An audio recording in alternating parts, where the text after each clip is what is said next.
All right, welcome back to Fox 12 Now. I'm Greg Nibbler, and I'm live here in the Fox 12 Oregon newsroom, where we are every weekday. We cover a wide range of topics. Talking about wildfires, though, is something we've been covering here extensively, just like everyone else. They're all over the state of Oregon and really the West Coast in general.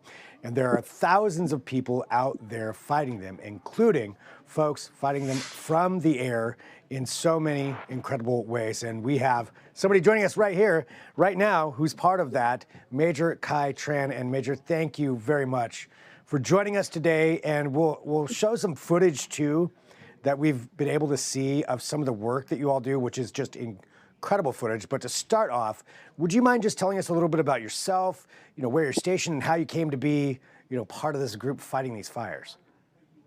Yeah, thanks about that. Khai Tran here. I'm the mission commander, master mission commander here at Klamath Falls.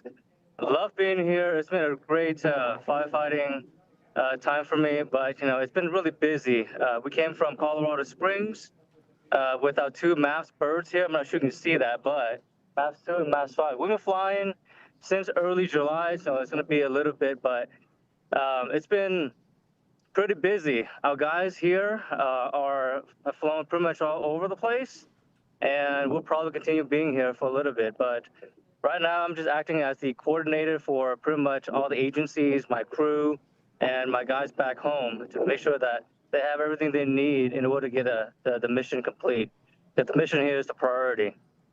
And when we're talking about the mission, can you tell us, what that is for you? And then I want to find out more about those planes as well. Of course, we're here to support the firefighting mission. We want to protect the community, the people's lives, people's property, and that's why we're here. I mean, I signed up here because this is my calling. I want to help people. I love helping people, and then when I see people, the fires ravaging, it's just not a good thing to do, not a good thing to see. So I'm happy to be here. My guys also happy to be here too. When we get called out, we're essentially the auxiliary, the supplement forces. So when we get called out, we try to weave ourselves into the operation as much as possible. That's only because our brothers and sisters, aerofighters, the guys on the ground, they're the heroes that actually get the job done. We're here to support, make sure that they get what they need. But those are the heroes.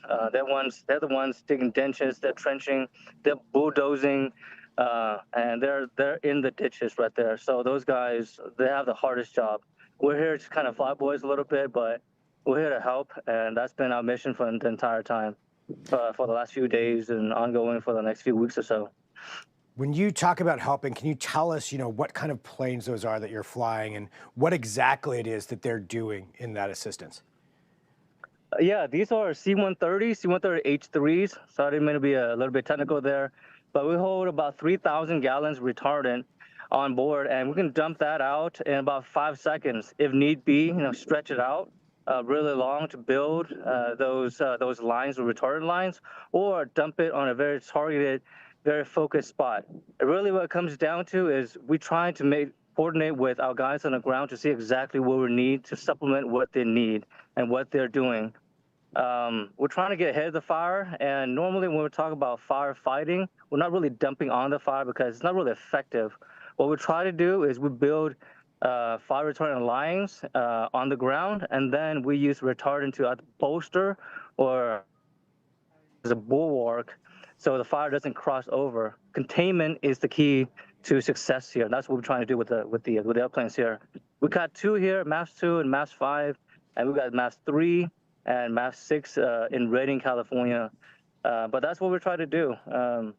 We'll try to be effective. Sorry about that. A little flacking in the way here. I'm outside in the base itself, so we're probably about to actually go fly in a little bit. But that's been the way we operate, and that's how we've seen success so far. I mean, there's so many questions that I have for you, and it's just so awesome, what you're doing. For the fires that are going on right now in Oregon, do you have specific ones that you've been working on, or do they just call you each time? It's like, hey, go here, do this, or which one to go to? It's a very coordinated dance, like song and dance on where we go, but we've been everywhere from the northern side of sorry, we were from Colorado. It's still in my mind. But we went from northern side of Oregon to the very southeast. Just yesterday, we were at the Bald Mountain Fire, Coleman Creek, and then we were starting to fight the 10-mile fire a little bit too. So we'll probably touch pretty much every single piece. We're called wherever is needed, and there's a really very coordinated way that assets are moved to and fro. And right now, we're probably going to look at the Coleman Creek. I think our lead plane, so I don't know if that makes sense to you, but we got a couple of our assets already at Coleman Creek, so we're taking a look at that. When you talk about a lead plane, so is this one that goes out and kind of scouts where it is that the retardant should be dumped?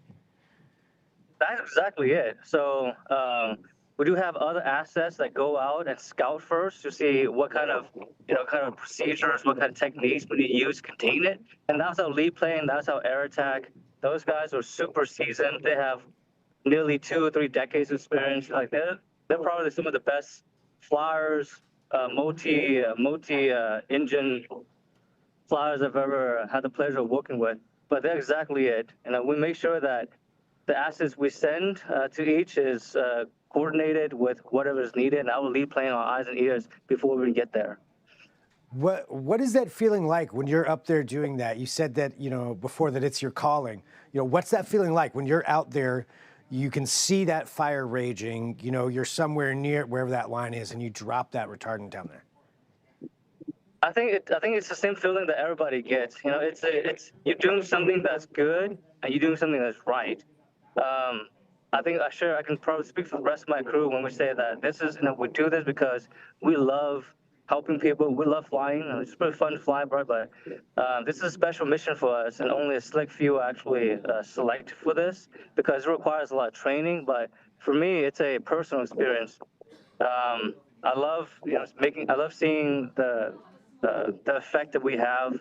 I don't know how effective we've been, but I think maybe from what I've seen so far, from the feedback that people have given us, it looks like we're doing the right thing. And it feels good to get out there and actually try to help the community and protect their livelihood. Yeah, I mean, saving structures, saving homes, saving lives, all of that. I mean, I can tell you everybody's very appreciative of all the work that you're doing and everybody is doing to fight these fires. I mean, they're horrible. When it comes to, on your side of things, what do you think is the most important thing that the public should know just about the technical aspect of what it is that you're doing up there? I think it's really challenging. I mean, we fly pretty low and slow, right? We get as close to 150 feet off the ground. But I think what I really want people to kind of understand is, this is a process on getting there. Firefighting is a whole of government approach, from the top of the government to the very people, the community leaders here. Every one of us can actually impact it, regardless how small it is. From the person, clearing the brush to devoting resources here and there. Every one of us can make a difference, whether it's a small piece of action, your voice, everything is heard, and everything makes a difference here. So that's probably what the message I want to kind of send it out. It's difficult, but it's something that we can manage and we can control. So I think it's the right thing to do to do it. I mean, you're flying 50 feet off the ground with that thing. 150. 50 is a little 150. Okay. 150. Okay, 150. Want to make sure. Either way, still 150. That's crazy. I mean, that is so low with that. Is there ever any worry about the danger of doing this? It does come with its challenges.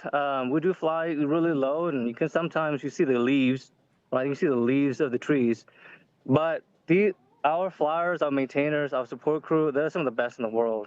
We get regular training, and it's required because it is dangerous. I'm not going to shirk it. It does have its dangers. It does have its risks, but we have a lot of procedures, a lot of training in place to actually mitigate that. It's the right thing to do. Sometimes, in this case, it's the right thing to do with the proper measures to mitigate the risk. So I'm not going to sugarcoat it. It's dangerous. We've lost, right? We've lost people, so no doubt about it. But we have a lot of resources, a lot of training in place to make sure that those risks are fully mitigated as much as possible. How many people are on a crew in each one of the planes? Right now, a fully fledged crew, a fully suited crew is 6 people. We got 2 pilots who are actually in the weeds, looking at the altitude, hitting airspeed and whatnot. We got the engineer who is looking and making sure the entire airplane is functioning as it should with the proper performance parameters. We have a combat systems officer or navigator whose overall mission is to make sure that we're going to the right place and acting as a safety observer. And then we got the 2 people in the back, our maintainers, and they're the breadwinners of the crew. They make sure the systems are actually working and we're ready to unload or offload the retardant as needed. So about 6 people on any given day. How long does it take to reload the plane? I'm sorry I'm asking all these questions too. I know you're busy, No, it's so okay. I'm gonna let you. I'm happy. I'm excited. I'm just curious. So how long does it take to load up, and how big is the full load? It takes anywhere from probably like 10 minutes, 12 minutes. Depends on where it is, but we're really efficient. We know exactly what we need to do, and especially with the coordination with the guys here. I can't show you those guys, but anywhere from maybe a dozen minutes, 10, 12 minutes, and we're out of here. So from takeoff to landing, reloading, and takeoff again, like I guess it depends on how far you're going for your flight. Yeah. But I guess from landing to reload to take off, how long does that take usually? I'm sorry, we have an actual tanker coming right now, so let me get a little bit closer because we're in actual active operations here, but anywhere from maybe 15 minutes to 20 minutes, depending on how far the fire is. I think the Bald Mountain yesterday was probably like 30 minutes away, but we fly pretty fast. Some of the airplanes are a little bit faster, but we try. We do get there within probably like 30 minutes. Wow, amazing. Do you have to go, or can we see the plane land? I don't know. I don't want to. Yeah, we have to go. Probably not. Okay, fair enough. I think they're busy, so I don't want to get in the way. I got it. Well, Major, I just want to say thank you for having time to talk to us too. I mean, it's fascinating. The reason I'm so curious is just because of what an important, huge thing this is, in fighting the fires, and what a complete, very important component this is to fighting these. And thank you for everything you're doing. Is there anything else that you want to share with everyone? I think you hit the nail on the head. Everyone else can make a difference, and I'm really happy to be able to show and showcase what we do here. It's an important mission. It's a necessary mission, and I hope you guys. Well, actually, I don't, because if we're there, things are not good. So I really hope you don't actually see us. But we're there. We're here to help. Thank you. Thanks, Major. Thanks for your time. Thanks for all that you do. Really, really appreciate your time here. No, thank you for your coverage, and thank you for your support. Thanks. Bye, guys. Absolutely. Bye. All right. Thank you. And for everybody watching, we are live here in the Fox 12 Oregon newsroom. We're going to go to a break. I appreciate everybody joining us. Really fascinating conversation. Huge thank you to Major and his team for doing what they do. We'll be back here in just a few more minutes with more Fox 12 Now.